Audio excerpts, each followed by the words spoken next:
इस एग्जाम्पल में बोला गया है कि the direction of motion of a projectile at an certain instant is inclined at an angle alpha to the horizontal after t second it is inclined at an angle beta find the horizontal component of velocity of projection in terms of g t alpha and beta. Clear है? तो आइए इस problem को हम लोग solve करते हैं। तो सबसे पहले हम लोग करेंगे क्या कि अपना एक कोऑर्डिनेट सिस्टम बना देंगे। यह हमारे पास एक कोऑर्डिनेट सिस्टम है, यह हॉरिजॉन्टल एक्सिस है जिसे एक्स एक्सिस बोलते हैं, यह वर्टिकल एक्सिस है जिसे वाई एक्सिस बोलते हैं। क्लियर है? और इस पॉइंट से किसी पार्टिकल को हम लोग प्रोजेक्ट करते हैं तो यह पार्टिकल इस पैराबोलिक पाथ पर मूव करता हुआ सेम लेवल पे आके अपना मोशन कंप्लीट करता है। क्लियर है? हम मान लेते हैं कि पार्टिकल जब इस पॉइंट पे होता है, यानी कि इस पॉइंट को यदि हम लोग ए पॉइंट बोल दें, ए पॉइंट पे होता है, तो इस समय इस पार्टिकल का जो वेलोसिटी है वह v1 वेक्टर है। वह कितना वेक्टर है? v1 वेक्टर है। और यह v1 वेक्टर इस हॉरिजॉन्टल के साथ अल्फा एंगल पे इंक्लाइंड है। यानी कि यदि हम लोग इस पॉइंट पे इस एक्स एक्सिस के पैरेलल एक लाइन ड्रॉ कर दे तो यह जो एंगल है यह एंगल अल्फा है। क्लियर है? ठीक। अब हमसे यह बोला जा रहा है कि इस पॉइंट से टी सेकेंड बाद पार्टिकल कहीं ना कहीं पहुंचेगा। मान लेते हैं कि पार्टिकल यहाँ पे पहुंच जा रहा है। क्लियर है? तो इस पॉइंट को यदि हम लोग बी पॉइंट बोल दे तो यहाँ पे जो पार्टिकल का वेलोसिटी है वह वेलोसिटी को यदि हम लोग v2 वेक्टर बोल दे तो इस समय यह जो v2 वेक्टर है वह अब हॉरिजॉन्टल के साथ बीटा एंगल पे इंक्लाइंड हो जा रहा है। कितना एंगल पे इंक्लाइंड हो जा रहा है? बीटा एंगल पे इंक्लाइंड हो जा रहा है। क्लियर है? और ए से बी तक पहुंचने में जो पार्टिकल को समय लग रहा है वह टी समय लग रहा है। क्लियर है? तो हमसे यह बोला गया है कि find the horizontal component of velocity of projection in terms of g t alpha and beta. तो हमसे यह बोला गया है कि इस पार्टिकल को हम लोग जिस वेलोसिटी से प्रोजेक्ट कर रहे हैं उसका हॉरिजॉन्टल डायरेक्शन में कंपोनेंट कितना है उसे कैलकुलेट करके बताइए। क्लियर है? तो हम लोग यह मान ले रहे हैं कि इस पार्टिकल को हम लोग u इनिशियल वेलोसिटी के साथ थीटा एंगल पे प्रोजेक्ट कर रहे हैं। तो इस u का जो हॉरिजॉन्टल डायरेक्शन में कंपोनेंट होगा वह क्या होगा? u cos थीटा होगा। इसमें तो कोई प्रॉब्लम नहीं होगा। क्लियर है? तो हमें इस u cos थीटा का वैल्यू कैलकुलेट करने के लिए बोला गया है। क्लियर? तो दिए गए इंफॉर्मेशन से आंकड़ा को एकत्रित करके जो इनिशियल वेलोसिटी ऑफ प्रोजेक्शन है उस इनिशियल वेलोसिटी ऑफ प्रोजेक्शन का जो हॉरिजॉन्टल कंपोनेंट है उस हॉरिजॉन्टल कंपोनेंट को कैलकुलेट करेंगे। क्लियर है? ठीक। तो हमारे पास सबसे पहले क्या दिया गया है? ए पॉइंट पर जो हमारे पास वेलोसिटी हमने जो एज्यूम किया है वह v1 वेक्टर किया है जो हॉरिजॉन्टल के साथ कितने एंगल पे इंक्लाइंड है? अल्फा एंगल पे इंक्लाइंड है। तो इस v1 का हॉरिजॉन्टल डायरेक्शन में जब कंपोनेंट हम लोग लिखेंगे तो वह कितना लिखेंगे? v1 cos अल्फा लिखेंगे। जबकि वर्टिकल डायरेक्शन में जो कंपोनेंट लिखेंगे वो हम लोग क्या लिखेंगे? v1 sin अल्फा लिखेंगे। क्लियर है? ठीक। जबकि इस बी पॉइंट पर पार्टिकल का जो वेलोसिटी हमने एज्यूम किया वो v2 वेक्टर एज्यूम किया है। तो इस बी पॉइंट पर इस v2 वेक्टर का जो हॉरिजॉन्टल डायरेक्शन में कंपोनेंट होगा वह कितना हो जाएगा? v2 cos बीटा हो जाएगा। जबकि वर्टिकल डायरेक्शन में जो कंपोनेंट हो जाएगा उसे हम लोग क्या लिखेंगे? v2 sin बीटा लिखेंगे। क्लियर है? तो कंपोनेंट ब्रेक करने में तो आपको कोई समस्या होगा नहीं। क्लियर? ठीक। तो जैसा कि अभी हम लोग जानते हैं कि इस पैराबोलिक पाथ के हर एक पॉइंट पे हॉरिजॉन्टल डायरेक्शन में जो वेलोसिटी का कंपोनेंट्स होता है वो क्या होता है? सेम होता है। क्लियर है? तो हम कह सकते हैं कि u cos theta is equal to v1 cos alpha is equal to v2 cos beta. Clear है? क्यों? क्योंकि इस पॉइंट पर हॉरिजॉन्टल डायरेक्शन में जो कंपोनेंट है वेलोसिटी का वो u cos थीटा है। इस पॉइंट पर जो हॉरिजॉन्टल डायरेक्शन में कंपोनेंट है वो v1 cos अल्फा है। इस पॉइंट पर जो हॉरिजॉन्टल डायरेक्शन में कंपोनेंट है वो v2 cos बीटा है। और हम लोग जानते हैं कि इस पाथ के हर एक पॉइंट पर हॉरिजॉन्टल डायरेक्शन में जो वेलोसिटी का कंपोनेंट होता है वह सेम होता है। तो हम लोग लिख सकते हैं u cos theta is equal to v1 cos alpha is equal to v2 cos beta. हमें एक्चुअली कैलकुलेट किसको करना है? u cos थीटा को कैलकुलेट करना है। क्लियर है? तो यदि हम लोग v1 cos अल्फा को कैलकुलेट कर ले या v2 cos बीटा को कैलकुलेट कर ले तो हमें u cos थीटा आसानी से मिल जाएगा। तो मेरा उद्देश्य होगा कि v1 cos अल्फा या तो हम कैलकुलेट कर ले या तो हम लोग v2 cos बीटा कैलकुलेट कर ले। क्लियर है? ठीक।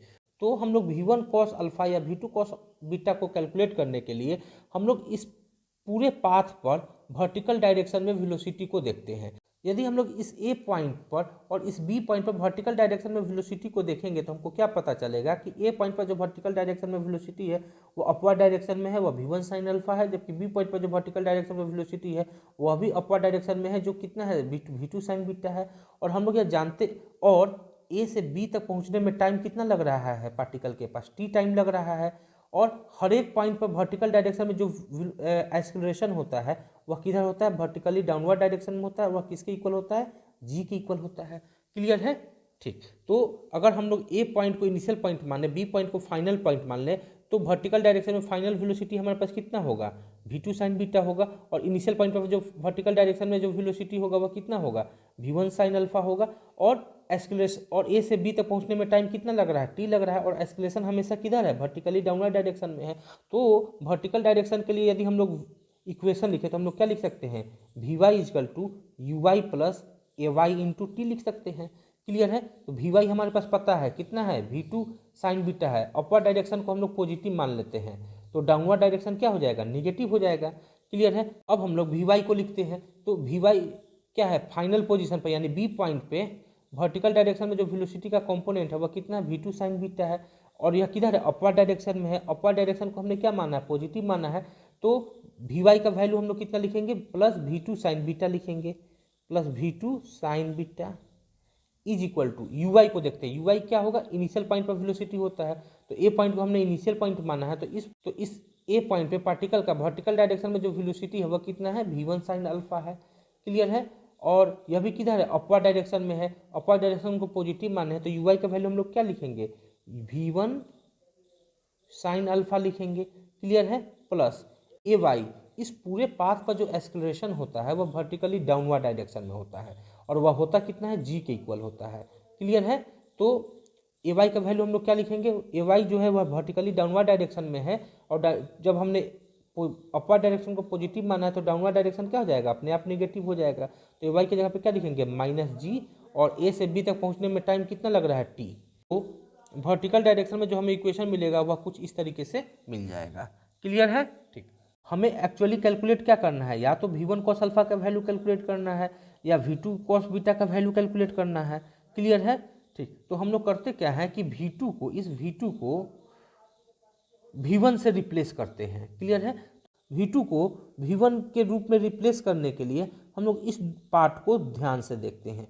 इस पार्ट से हम लोग क्या लिख सकते हैं, v2 is equal to v1 cos alpha upon cos beta लिख सकते हैं।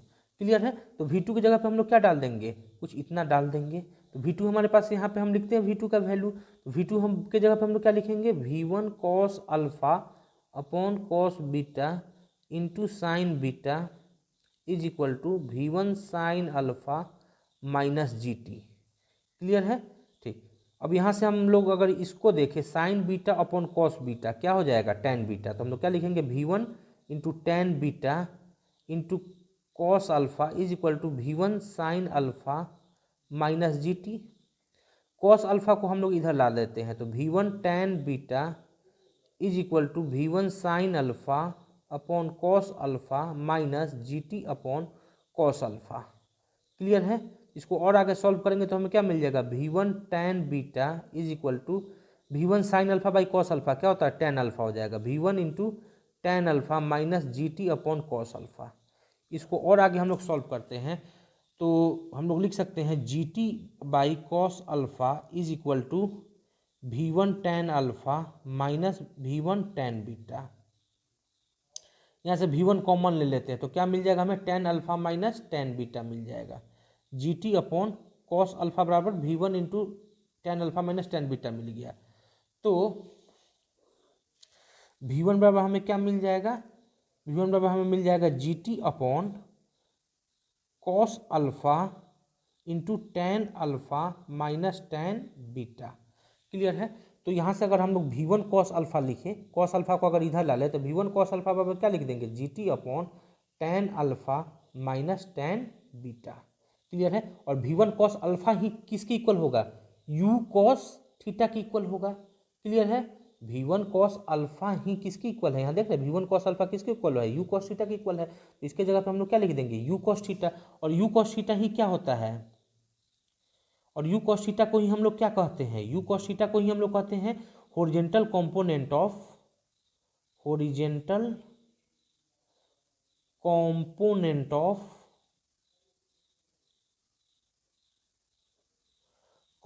Of velocity of projection, velocity of projection कहते हैं।